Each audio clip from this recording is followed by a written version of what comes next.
place where improv dreams come true. And all we need is you. It's the world's nerdiest improv show. WNIS, Weenus, don't you know? Get your internet connected on your screen aglow, and we'll make it up as we go. The world's nerdiest improv show. Welcome, everyone. This is the world's nerdiest improv show, parentheses, WNIS, parentheses, Weenus. And we are your hosts. I'm Katrina Charles. And I am Jen DeHaan. There we go. I put our names up when we said them this time. Amazing. And today we have a guest. We do have a guest today. I'm really excited about having another guest. I 2 know. weeks in a row. It's like we're on a roll. We're on a guest roll. A guest roll. Like butter. Like a butter. Wait, like a butter roll? Like butter on a roll.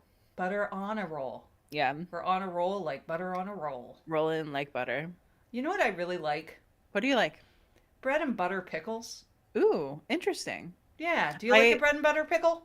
You know, I've tried them before. I think I was like cautiously okay with them because I didn't it wasn't what I was expecting because I'm used to dill pickles. Yeah. This week, actually, I saw a tutorial on TikTok on how to make bread and butter pickles. And I now that I understand like all the spices that go in there, I'm like, oh, maybe I could try it again and like just know that it's going to be a spicy pickle. You know what I mean? Oh, a spicy pickle. I've only had sweet ones. I don't know if I've had a spicy version of a bread. I guess I mean spice in the sense of like cinnamon and of those kind of spices. So those kind of spice. I gotcha. Now you know what's going in, so you know what to expect. Exactly. I think going blindly into a bread and butter pickle, it's not gonna be an experience you're expecting if you've just had dill pickles. So I have a friend who is vehemently against the bread and butter pickle. Will only have a dill, but has actual real feelings. Yeah, bread and butter pickle should be banished from the earth. Wow. Level of feels about that type of pickle. Wow. Okay. Yeah. I would have to try again to have that kind of care about it. I would like to feel that strong. I think about a general food item. Yeah. Well, I've been given a really bad time about zucchini for about 2 years on the Regis Discord. Wait, you about liking it or disliking it? About growing them, being someone that is a purveyor of zucchinis or anything zucchini related. So people are against or for this? They are against the zucchini. And I'll name names. It's Berg. It's Berg who teaches at World's Greatest Improv School, a member of Convoy. Oh my goodness. Yeah. Wait. So in our interview today, we talk about side beefs. Is this kind of a side beef? It's a side. We will make it a side beef. It's a side zook. It's a side zook. It was, I detailed zucchini growing in 2022 when I took Berg's classes and never lived it down. Wow. Never lived it down. What is the particular thing that Berg has against zucchini growing? I think the fact that I do it. Okay. So is there other things that you do that he is against just simply because you do them? Living, maybe? I don't know. This is all a for fun beef. To clarify, it is a for fun beef. It's not a side beef. It's a for fun. For fun beefs are actually some of my favorite things. If for sure. Yeah. But I'm taking it as completely serious. So yeah, we should actually. It is very serious. Yeah. Incredibly serious. Incredibly. So no, I completely understand having a stance on zucchini. That seems like a good thing to have. Yeah. Just know what your boundaries are when it comes to long vegetables. So set the boundaries. Do you have any boundaries in mind that people should have? Just like how long you should let a zucchini grow. Are you into small zucchini, larger zucchini? If not, no zucchini. Would you like a roasted zucchini or a grilled zucchini? Yeah. Are you for or against zoodles? Oh, zoodles. Oh, that's a hot topic. That is a hot topic. Oh, we're going to hear it. Yeah. So, I don't know. Just, it's good to know where you stand with those kind of things, much like pickles. Much like pickles, bread and butter, but dill. I wouldn't pickle a zucchini. It's like not that kind of thing. Oh, really? Because you could pickle one if you wanted. You could. Yeah. But I've also made the mistake of like, and this was long ago before I had actually cooked with zucchini at length. At length. Oh, wait. There we go. Thank you so much. You're welcome. But I have accidentally mixed up cucumber and zucchini before in a recipe. I got a cucumber when I should have gotten a zucchini. Ooh. And I tried to cook it and it didn't go well. But just to squash any concerns, I have since learned what a zucchini is. That is good. That is good for for your recipes and your eating pleasure. It's much better. Highly recommend if you're going to cook with either of them to know what each one is. Right. Well, on the note of cooking, which we seem to do every episode, we talk about food to a certain extent, which is fitting because let's talk about the soup of the week. We'll see. I might not have soup on. Let's see what we got coming up. Oh, no, we don't. We have soup. There we go. Soup of the week. What kind of soup is this, Jen? This one is a chili pumpkin soup. Chili pumpkin. Mm-hmm. A little bit spicy. Sounds like spicy and like it would go good with zucchini, maybe. Yeah, it probably would. Right? Yeah, you could. If you have strong opinions about this, let us know. Let us know. Yeah, let us know if you would put zucchini on the side, if you would do some zoodles, or if you would put it on inside the soup, into the soup. Anyways, let's get to our interview, shall we? Yes, so this week's interview, we're interviewing a wonderful person, Kane, who I had the pleasure of being in an online improv group with during the height of quarantine, 2021 and or so, which was very fun, but happy to talk to her today. Yeah, I am looking forward to this. Learning more about Hill. All right, should we roll it? Let's roll it. Let's roll it. Thank you so much for joining us, Hill. We have Kane here. Interviewing Hill, prolific improviser, huge improv nerd. We are so happy to have her on the show today. So thank you so much for being here. Oh, you two are some of my favorites. Katrina and I go way back to pandemic online improv. We won't even say the name of the team. They don't exist anymore. We had a couple. We try to be politically sensitive to something that was happening in the world. So anyway, but yeah. And then Jen, I think I've known you since the very beginning days of We Jis. Yeah. Not Weeness. Not Weeness. We Jis. Yeah. Completely different. Totally different. Oh, different. They're never said accidentally instead of the other one. Never. You get into so much trouble. Oh, I don't think so. Oh, yeah. Oh my gosh. That's why you have to think, Will, at the bottom of your website or whatever I was looking at, or the newsletter, because like, just in case you say We Just instead of Weeness or vice versa. Like, yeah, we cover the bases. Yeah. This is not a beer. It's sparkling water. Okay, good. It is. Yes, it could be beer drinking time on the internet. It's 5:00 anywhere on the internet. Anywhere. Yeah, just change your clocks. I've never been one to really follow that rule. Like, I drink when I feel like it, and I don't when I don't. And that's good. I mean, this is going well. Coffee and water. I'm still drinking my morning coffee. So. Even though it's noon here, I'm still getting the wheels turning. Yeah. But Hill, would love to delve a little bit into just like how you got started in improv, kind of maybe where your trajectory has led you, and anything about that. Oh, well, let me give you the Reader's Digest version. No, it's really not that long. I was, like so many of us, right, in a horrible depression. I don't mean to say that in an insulting way, but, actors. We've been there. Comics, yeah. Really miserable in my life. And my boss was really nice. And he's like, you're going to explode. This is not sustainable. You work too much, blah, blah, blah, blah, blah. And I'm like, he's like, what do you want to do? And I'm like, I just wanted to take an improv class. And I grew up in the theater and dance and stuff. And he's like, go ahead. I'm like, what? That guy let me leave. I took 201 at UCB LA from 11 to whatever it was, 11 to 2, like the intensive. I got to leave school, go to the UCB, and then go back to my job like every day for 2 weeks. So I just classic UCB LA. My 101 class was half people that their agents made them take an improv class so they could put on their resume. It's like a thing in LA. Still friends with some of those folks. 201, 301, 401. Started doing the advanced workshops. Josh, his last name escapes me. He has at the clubhouse, which is still vibrant. He's had a boot camp. It was a Herald boot camp, 2 weeks. I was actually off on medical leave for my depression. But it was great because like I was healing myself through improv. And I really think, and it's not just improv, it's the community and the people, because we're all nut jobs. And I love that about us.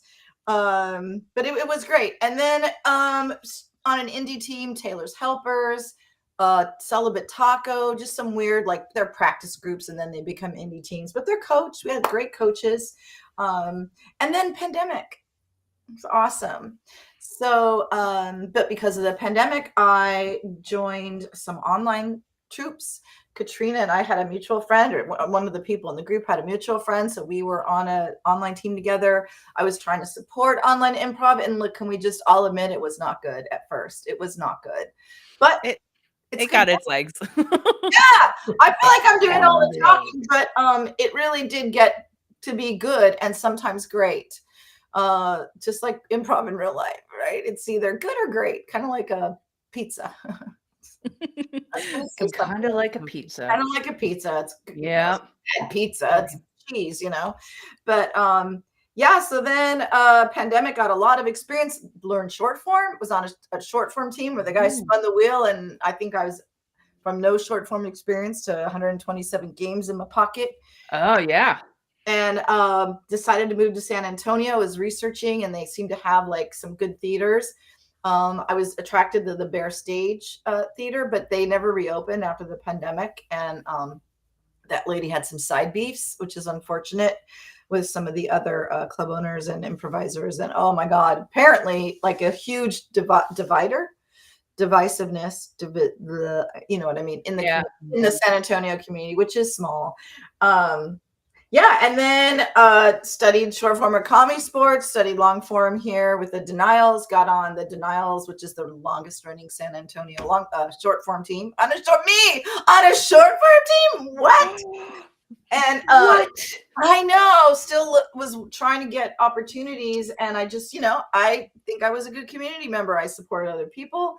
They started to notice me. I was in every workshop, everything, and then I finally got asked to join the Ladies Night Crew, which is at Black Potion, which was like a new theater and kind of like the It Theater. Then I even did some pickup shows and some matches at Comedy Sports long form. And then now I'm a show producer here in San Antonio. And it's just, nice. It's fun and weird to be on the other side of the show running. Yeah. What kind of show are you producing? I'm so glad you asked. I'm surprised I don't have it. It's called Combo Loco. It's a variety show. So like the one coming up March 15th, if anyone's in San Antonio, it's an early time slot, which is weird because improv here is all done at 10 and 10:30. So it has magic, puppets, stand-up, narrative long form, like montage long form, and then we do mixed doubles where we take two sets of duos, so 4 duos, and mix them up and put them in a new form and make them stretch. Oh my gosh. Yeah, that it's super incredible. fun. So yeah, you mentioned puppets and magic and a lot of other things. Yeah. Obviously, we've heard about clowning being a thing. I have a clown. I have clowning on my. You have clowning. So what's going on where you live? Like, is there something that's sort of emerging as newly popular? Kind of like clowning is, I guess, hot in LA. I don't know. Is it? That's so funny. Well, then it will be hot here in about like 3 or 4 years, probably. Okay. But it does exist here. There's a new duo that is a clown and a gorilla, and the guy Clint Taylor, who is a good friend of mine, or he used to be until he broke up our long form team and didn't even tell me. Love you, Clint. Just kidding, but he did do that. No hard feelings. He started. Side beef. Side beef. Side beef. There we go. Manual button. Thank you. Soundbite. He started a thing and it's clown and gorilla, and they literally come out. He's dressed like a clown and the gorilla, and they try to do normal improv. I find it very distracting. Wow. So I have wow. Wow. I have a calling there. Like, I would be the gorilla. They'd be like, why is there a random gorilla? Why is this happening? No reason. Jen, it's hot in that suit. This is a full-grown man. And I was so glad that I recognized his voice. I'm like, that's Kevin Miller in there. Like, I taught dance fitness in a 7-foot T-Rex, inflatable T-Rex. So, you know, I don't make sense. All the time or just once? You do that a lot? Just once. That was the brand, the T-Rex dance fitness. I'd do it one day. IV fluids after that. So here's the clowning that's in Combo Loco. We have a lovely community member named Lynn Thomas. They are pronouns they, them. They are prolific. They run the All Friends, the Friend Zone, which is a twice monthly show where it's experimental. So if you have a new duo or you want to try something, you go to the Friend Zone. It's a really warm, welcoming, safe space that they've created. And they are a clown. They do a yearly Pride queer, what do they call it? Queer cabaret. And they host the whole thing in full clown. And I think they even went to clown school with the Clint Taylor guy. So we have cast her as our meddling, zany, clowning, we call it clowning, stage manager for Combo Loco, where she bothers people like right before they're going on, after they come back. And she's just going to be our zany stage manager, and she's going to take over and MC the second half of the show. She's got some ideas I don't want to spoil, but she's just going to be clowning the entire time, but subtle, kind of like a Cirque du Soleil clown, not a Barnum and Bailey clown. Right. Clowning. Amazing. Clowning. What a cool thing that I've never looked into. Yeah, but I will. Are you one of those people that are fearful of clowns because they can be scary? I wouldn't say fearful. I would just say cautiously suspicious. Cautiously suspicious. It's truly a personal issue, and I'll work through it in therapy. You definitely see, but you were here for you. We've got your back. Literally, we do have your back. I have been a clown a couple times. Really? For like my niece and my nephew, who are well grown up now, got the whole thing. Went to Santa Monica costume. Down famous place in Santa Monica. The big shoes, the nose, the rainbow wig, the stupid like all of it, and I was in law school, so money was tight, but I did it for my niece. And I think the children were 2 to 5 terrified of me. So it just, like much of my junior high school year, I just went around trying to get them to like me. All I'm seeing right now is you and that, and a whole bunch of kids screaming, running away. Yeah, I would take the where I'd be like, shoo, and I would throw my red nose, and like then they would bring it back to me, and they'd be like, there you go, and then a little closer by closer until I baked them all and ate them for lunch. But it was a rough day. I'm kidding. It was a rough day. Oh, I didn't think you were kidding. And then I went. This is how bad my clowning career was. I was a gymnast and stuff, so I'm flexible and I can do like a lot of silly clown, like physical things. That was fun. But the outfit is big and sweaty. And then I went to return the outfit the next day, but the place was closed because there was a massive earthquake. So it must have been, that tells us when it was. It was 1997, maybe that's when it was. Huge earthquake, and all the bricks had fallen off all the stores on that street. So like, yeah. And then all I'm thinking of is they better not freaking charge me a late fee. This is a force majeure if I've ever been in law school. So this is what a force majeure is. Okay, I get it now. I'm learning. Yeah. I'm learning. Like an earthquake. So I don't have to pay the late fee because it's not my fault because of a force majeure. Nice. Oh my gosh. Do you feel like your law background helps you in improv? No, I think it hurts Okay. me. Really? So, How so? well, it's fun whenever there are courtroom things because I can kind of help direct and make sure. But that could also be bad because it's improv and none of that matters. Right. But I don't know what came first. If I went to law school and became literal, I take things very literally, and you can't. Like you always have to think. That's why I have a hard time with some of those word games. Because it's like, oh no, this is what it means, but it all. So yeah, I think because and you tend to be rigid and linear. So I'm always trying to like leave that outside and put on my other part of my brain, which I've always been in the arts and in some kind of creative endeavor, played music and blah blah blah. So those, it's like instead of the angel and devil, I have the lawyer and the artist, like constantly like doing this, fighting for my soul. Fighting for your soul and having side beefs while they're at it. Side beefs. I'm more like, I'm the person that ends up in the middle of the side beefs, not in like, I'm not a piece of beef. I'm like in the middle. You're a side beef or a middle. You're the bun to the hot dog, but like a reverse hot dog. Reverse hot dog. Let's call it. Reverse hot dog. But I mean, like if the bun were in the middle. We might all be thinking of something other than improv right now, but I'm thinking of lunch. Yes, what are you thinking about? Nope. Moving on. Okay. I don't like that my box is bigger than yours. That also sounds. Oh my goodness. Yeah. This is Weenus After Dark. Weenus After Dark, I suppose. Is weenus, is that your funny bone? Is that what a weenus is? I believe it's the skin on your elbow, if my 4th grade bully was correct. Oh, yeah. So, I mean, that's close to your funny bone. Close to the funny bone. Funny bone adjacent. It is, which makes a lot of sense for our show. Where do I apply for the job? Where do I apply for the job where you get to name stuff? Because I want to name stuff for my. I'll name nail polish. I'll name body. I want to name stuff. I feel like that's one of those jobs you just take, and then you get popular enough on TikTok that it just sticks.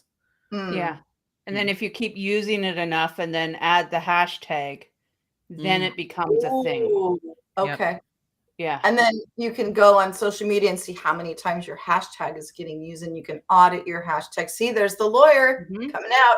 There you go. There you go. Yeah. So speaking of funny bone adjacent, what are your favorite short form games? Oh, okay. Burn. Burn. Short form burn.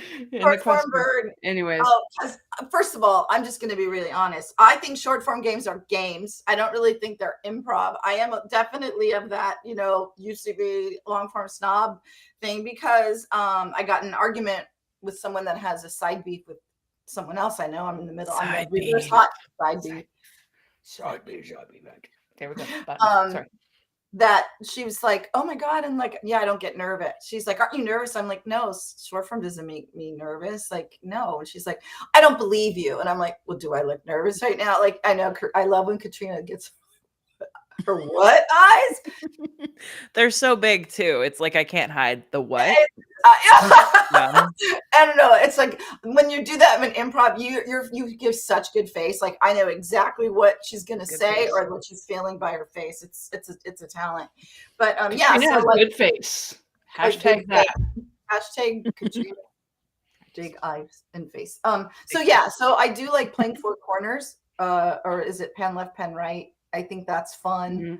Mm-hmm. But a lot of these games that people call short form games, they're not good at them and they become long form games just because they go on too long. Like some of those naive games, I was watching one the other night and I felt bad. I wanted to leave. It was embarrassing. They just couldn't figure it out. And like, someone just say what it is so we can move on to the next thing because we got two more things to get through. It was not funny. It was sad. And I was out of alcohol. Oh, it's all BOYB here too. I should mention that in San Antonio. all the improv. You could bring your own alcohol. Wow. They say beer and wine. One place doesn't sit, and I've like made shots for everybody as they came in. Oh, it's fun. Wow.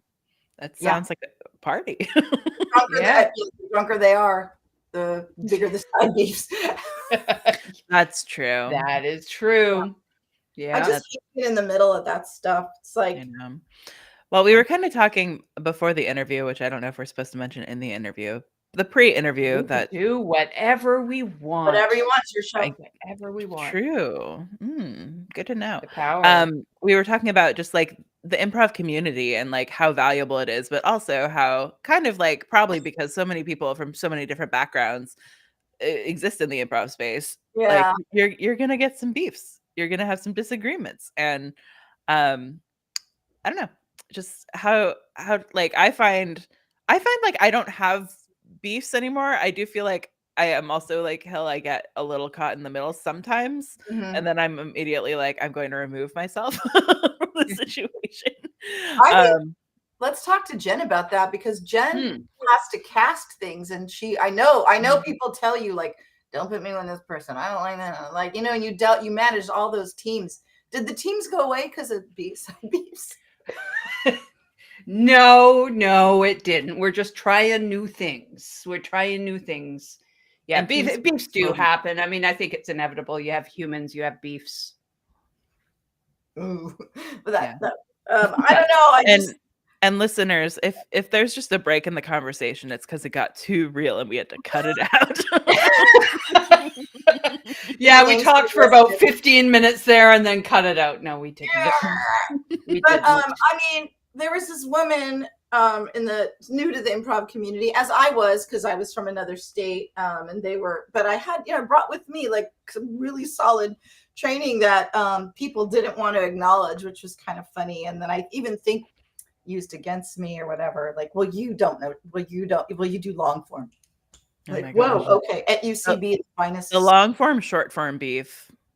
It's gonna go on forever, yeah. It's like Romeo. It's the Montagues and Capulets of improv. Is it Capulet? I've been saying it wrong. Is it? What? How have you? What? I don't know. I don't even want to say. I said Capulet, but Capulet. They could be French. Here, let me do it. Be but sworn my love, and I'll no longer be a Capulet. Capulet. I'll no longer be a Capulet. Doesn't matter. See, we don't care. We're not having a beef over it because, like, no one really cares. No, I don't care.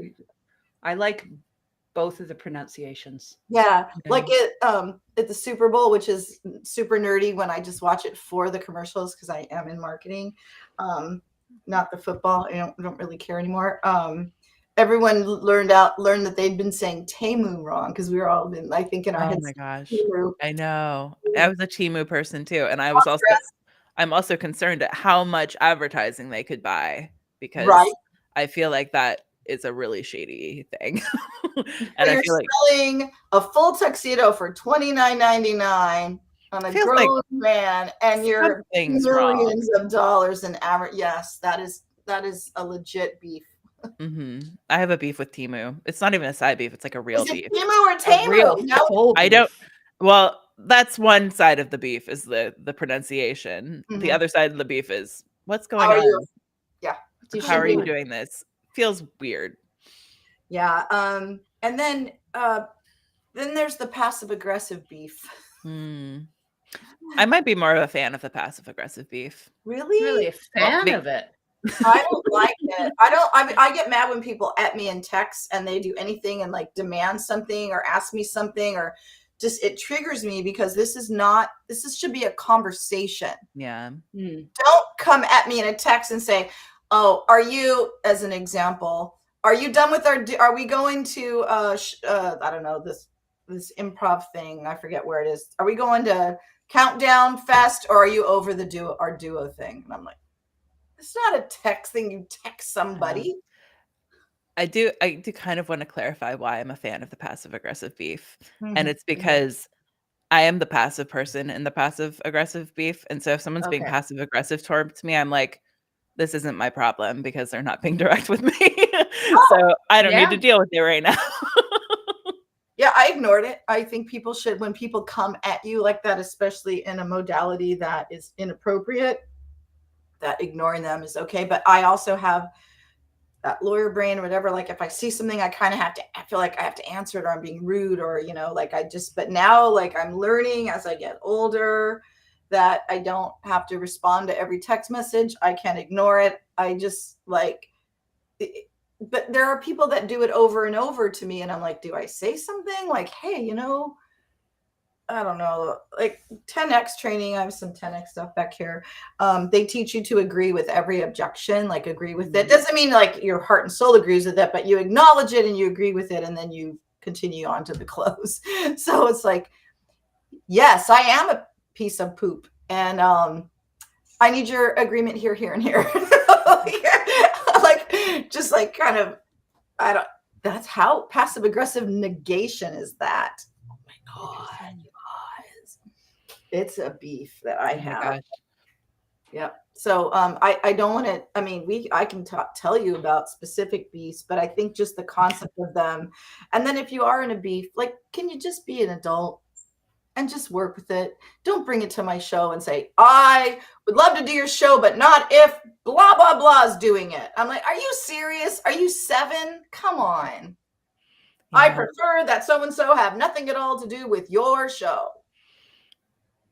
Okay.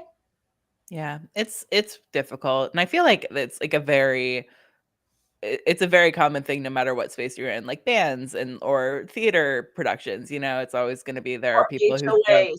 Any community is going to exactly. have there's humans. There's humans.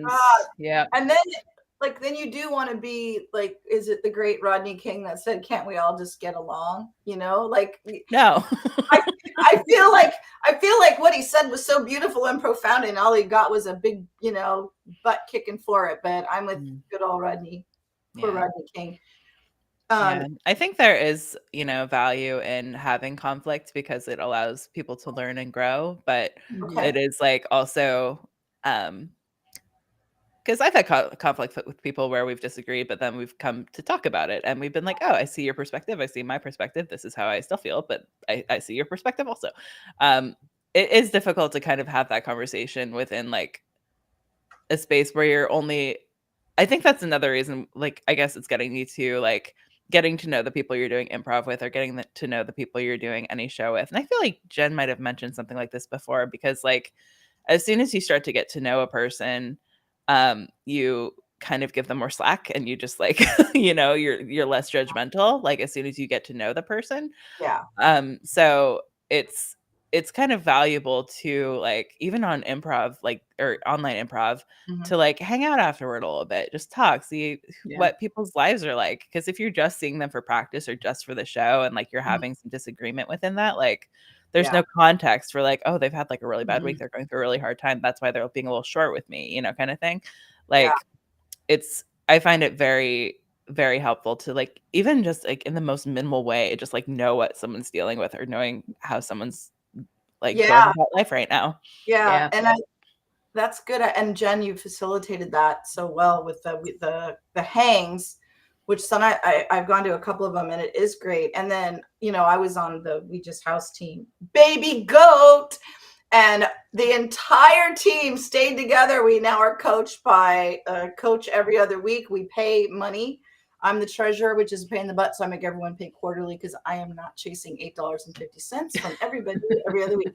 Not going to do that. But I always like had this thing, because we don't really hang that much. But some people I've had many classes with, like Adema shows up, I'm like, I know him, I know his improv, and I like everybody, but I kind of had imposter syndrome. I'm like, oh, I don't think they like me. I think I'm good at improv. So when the whole team decided to stay together, it was very validating for me as a member of that team. Like, oh, we're going to do this. We're going to stick it out. But very common in San Antonio to have teams that don't have a coach. They don't practice. They just show up and do improv together. And like, how good could that improv be when you don't really know? That's why Bangarang or a Sentimental Lady, they've been together for so long, and some members might come and go, but that core is still there, and you just, they're so good. They know what the other person's going to say before they say it. Yeah, there's definitely value in getting to know your team members and doing improv long term too, because I do feel like there are people with different, like improv means different things to them. Like for me, it's very community based. Like I've met the majority of my friends through improv, and I think that's important. But then there are the people who are like, I want to get good at this for another thing, or like I want to, get good at it like that. And those are all like valid reasons to do improv. But I think it does help overall in the grand scheme of things to get to know people and kind of build a community in it as well. I don't know how you don't. Like, how do you like? It's a vulnerable thing. Even just playing some games or like word association or mind meld, like things come out of your mouth that aren't planned, And Yeah. it's like, Oh my gosh. If you don't trust the people you're on stage with and you say something really weird and you're like, my brain just did it. I don't know why. And I don't know why that came out. Yeah. It's so much more helpful when you like have people that are just like, well, we know, we got you, instead of like, what?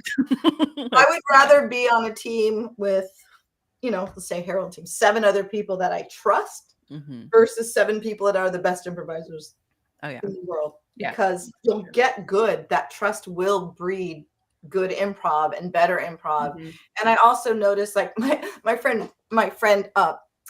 Potsy, I'll just call him by Mr. Potsy. He's an engineer, so we meet almost once a week, and we like critique in a kind way, like review all the shows from the weekend, and we're both very linear, so it's kind of funny. But I forgot why I'm even telling you this, but I remember. So we talked. He calls it priority differential. It's like when people are on a team, and like for me, it's like my number one hobby. It's like next to eating, sleeping, and like trying to make money. Like it's improv, and I love it. It's my number one hobby.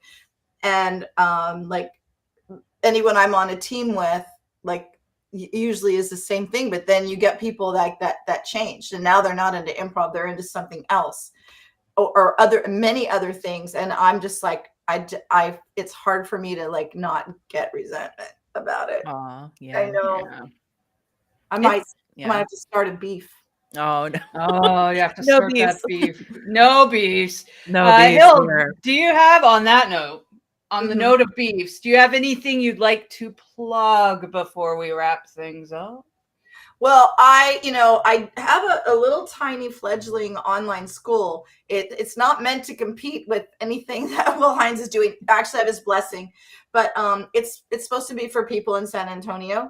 But people in San Antonio don't like online improv, so I do workshops. There's one coming up on Sunday with Michelle Gilliam. It's really cool, and that maybe we could put the link in the show notes. Oh, it'll be over. But anyway, it's fine. I just think it's not getting off the ground. But if you're in the San Antonio area on March 15th, come see Combo Loco. But I do plug all the Ouija's jams, all the Queen City jams, like improv, 7 days of improv. If you're not doing something related to improv every day of your life, you're just probably not an improv nerd. Like, oh my. Oh, that's I know. Strong fighting words. Those are some that words. is fighting words. We want to hear about something in the chat right now. Are you doing improv 7 days a week? There've been 5. I think 5 days is what you need to get your improv nerd card. And then if you're an overachiever, like many of us are, then you get a little gold star on that card. Also, I think like D&D counts. Oh, 100%. Yeah. So if you're doing improv and or D&D 7 days a week, you're in the club. We have like a fully like sells out $15 instead of $10 once a month D&D improv show where like they roll the thing, they go on a campaign. It's like an ongoing saga. Oh my gosh. Most popular improv show in San Antonio. It's called Monsternomicon. Second Friday of it. There, I'll plug it for them. Second Friday of every night at There we Congress. go. Cool. Another plug. Another plug. I don't really have anything to plug. You guys have anything to plug? It's your show. We'll plug in the show. Later on, like stop directing us. Oh my gosh! Yeah. No, we appreciate it. We appreciate your guidance and your vision. Need the help. We always need the help. Is that really Will Hines? Because my thing to have like doesn't expand out. Is that a Will Hines picture? It is. Yes, it is. It's an old one. We've since changed it, but my favorite part of the show is when you guys change the picture. It's fun. Changing. And also, I'm not gonna lie. Many times, the soup that has sponsored you is soup that I eat that week because it makes me crave it. Oh my gosh. Oh, I'm very I love that. A lot of our recent recipes are on Jen's plant-based recipe website. wow. Yeah. Plantbasedrecipe.com. What is it? Plug.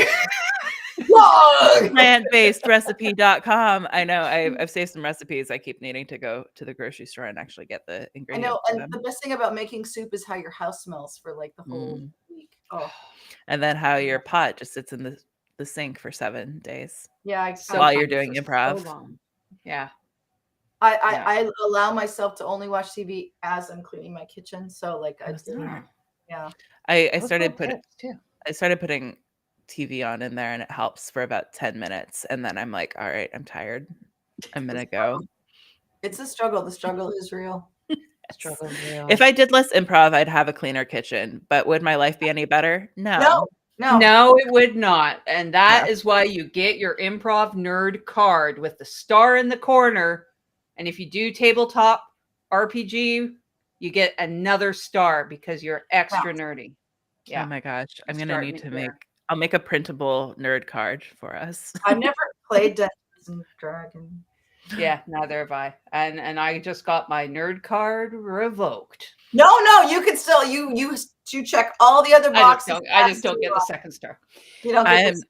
I have played Dungeons and Dragons, but I'm not great at it.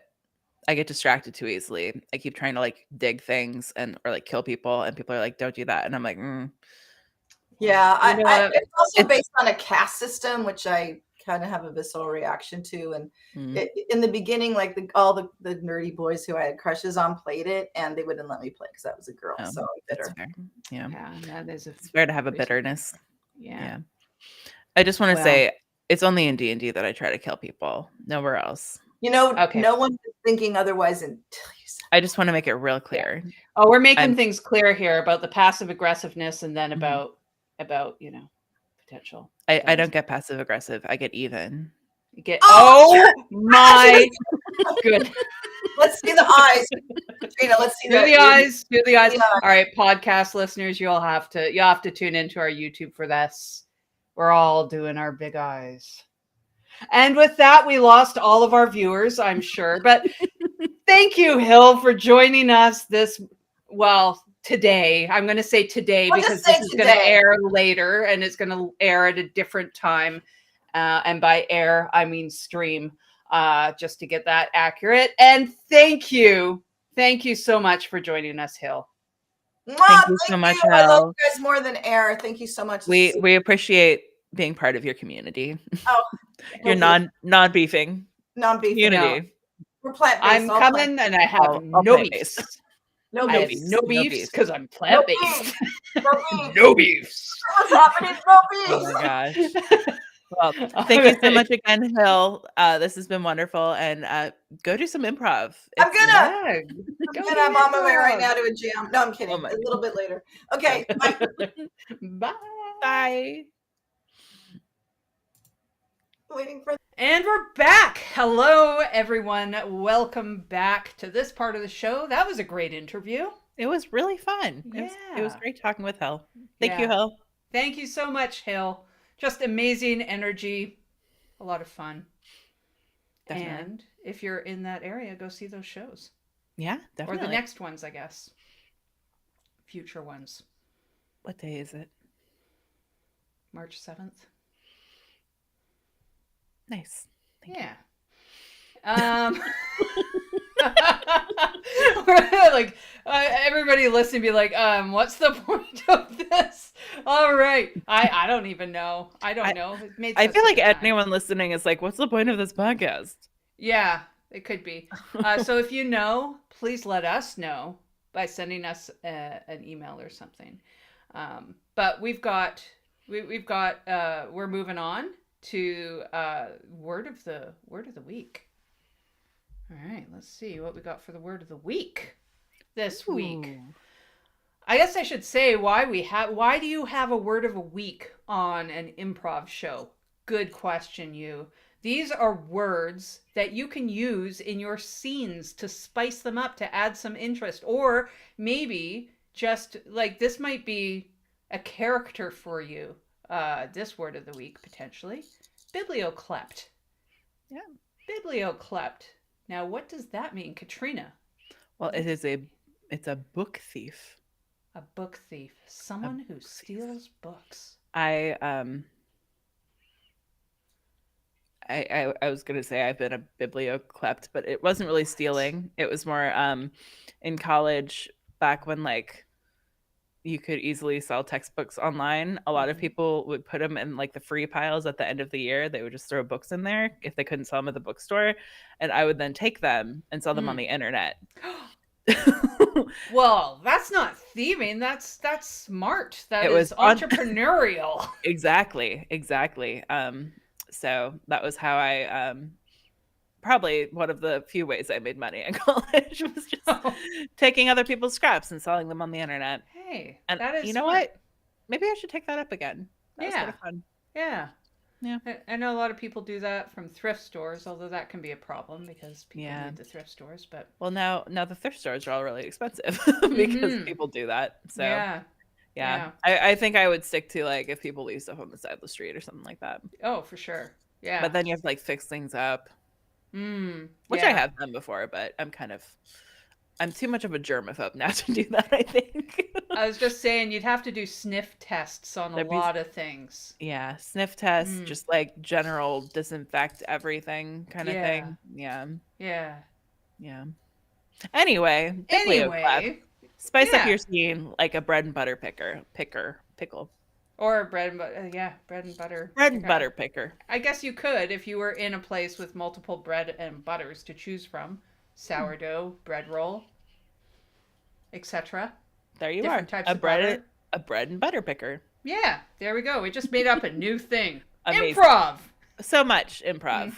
It's almost as if this whole show is improvised. Yeah, it's almost like it is. It's almost. It is. I mean, if this show was scripted, there'd be a lot of people going, really? I wouldn't want writing credit. I wouldn't want the writing credit for this either. That's a non-attributed. No attribute. I don't know. Yeah, it's just something that doesn't happen. Everyone, this show is definitely not scripted. Not scripted. But if you'd like to send us a script, this is where you would do it. You would do it at ween.is, WEEN.is. That's how you can reach us.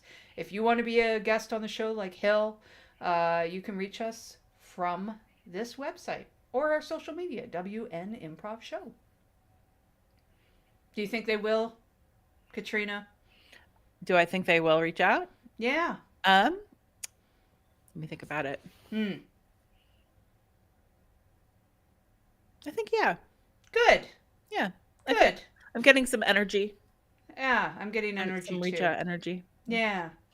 Well, before we go, I'm going to run our ad. Before I forget, we have an ad, and then we'll be back after the ad. So how about we do that? All right, roll an ad. Have you been raised to never let history repeat itself? You might be living in a world of first beats only. How do you know if you're trying to survive on first beats alone? Symptoms include your first beat was frat bros heading to Burning Man, and your second beat was something unrelated about two sisters gossiping about 90s after-school specials or something. Or you thought of a perfect Rooster callback, but you kept your mouth shut because you thought no one needed to revisit that great farm scene. Or you could have made a solid pigeon pecking connection during the third beat, but you didn't because it would have been too much to go back 30 minutes in the set. You know you're living an anti-second beat lifestyle that rejects historical repetition if this very advertisement gives you chills, nausea, acid reflux, a bad case of heartburn, vertigo, unrelenting jazz hands, and chills. If any of these symptoms resemble your history-hating reality, you are living in a world of first beats only, and you need help from us here at Do It Again, Please, an Improv Sabbatical. At Do It Again, Please, an Improv Sabbatical, you'll redo history. You'll get reps of beats. History starts repeating itself by noon, and you receive the same dry toast you got for breakfast. And also for lunch. And also for dinner. Oh, that asshole who stole your parking spot when you arrived? Don't worry, you'll see them again. We assigned you parking spot 17F, and we also hired Logan to pull into 17F seconds before you arrived. In fact, We'll assign you the task to go off-site and pick up more Post-it notepads for Do It Again, Please, and Improv Sabbaticals, central office 5 times per day for the length of your stay. And every time you repeat this task, Logan will be waiting for you in their RAV4 and pull into 17F right as you pull up. Good work, Logan, and good work you for reliving this annoying experience 5 times per day. Doesn't seem funny yet? Don't worry. The 11th time Logan pulls into your spot, you'll get it. Because that's why you're here. You need to learn. Get it. You'll marinate on that great comeback while you're in aisle 5 at Office Depot. That's where the Post-its are. And eventually you'll tell off Logan perfectly. Every time. So many beats. So much opportunity. So much Logan. Here at Do It Again, Please, an Improv Sabbatical, we believe a joke gets funnier the more times you say it. And that dry toast gets moderately tolerable by day 8. But best of all, we'll let you mangle your second beat with a premise that barely resembles the first beat, but at least demonstrates you are moderately aware of the relevant concepts and technique by the time you drive home from the sabbatical. Don't live in a world of first beats only. There's always more roosters to call back, and there's always more Logan. So call us at 1-800-555-BEAT. That's 1-800-555-BEAT. Call me, please. All right. We're back, and we're at the very bottom end of the show. We are. Mm-hmm. So what do we have left, Katrina? Oh, well, we have to change the wall artwork, and then we have to plug some stuff. Yes, we do. All right. Well, let's change that wall art first. All right. Changing of the Will Hines. What do we have this week? What do we have? Oh. Very nice. Very professional this week. Very professional. It makes me feel like I should have worn a tie. Yeah. Podcast listeners, we have a Will Hines and a tie this week. And a tie. Yeah. No more hat. Lost the hat. Gained a tie. It was a good hat. It was a great hat, actually. It was a great I hat. love the hat.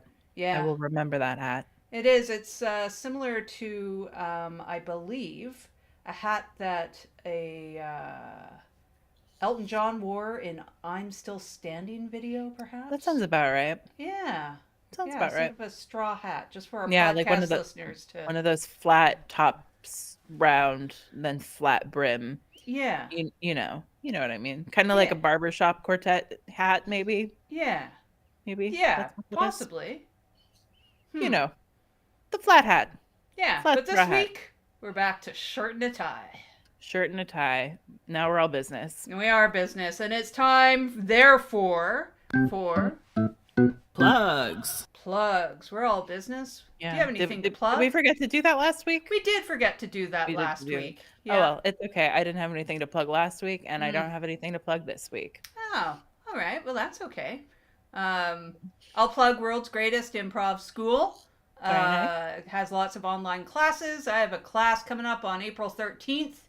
It's another characters class, only characters series ish, but they're one class each. This one's about heightening you, being relatable, being a relatable character, and then heightening from there. That's Yeah. exciting. All right. That's I gonna be a think fun it'll be one. fun. I Yeah. hope it'll be fun. It'll be It'll be fun. fun. Oh, it's Jen- always fun. Jen's character classes are always fun. Highly Oh, thank recommend. you. Definitely worth a Thank you. take. Worth a gander. Worth a gander. Worth a gander. All right. Well, I think we're right at the bottom of the show. Should we run some credits? Let's run those credits. Let's run those credits. Oh, I always enjoy this credit music. It reminds me of how I'm gonna go eat some pickles after this. Yeah, I might go have some pickles as well. Some dill pickles, though. I don't have red butter pickles. I'll send you that the TikTok for the Yeah. recipe for bread and butter pickles if I can find it. I love that. Oh, there's a pickle soup, too. Ooh. Oh. I feel like I've heard of that. Yeah, it's good.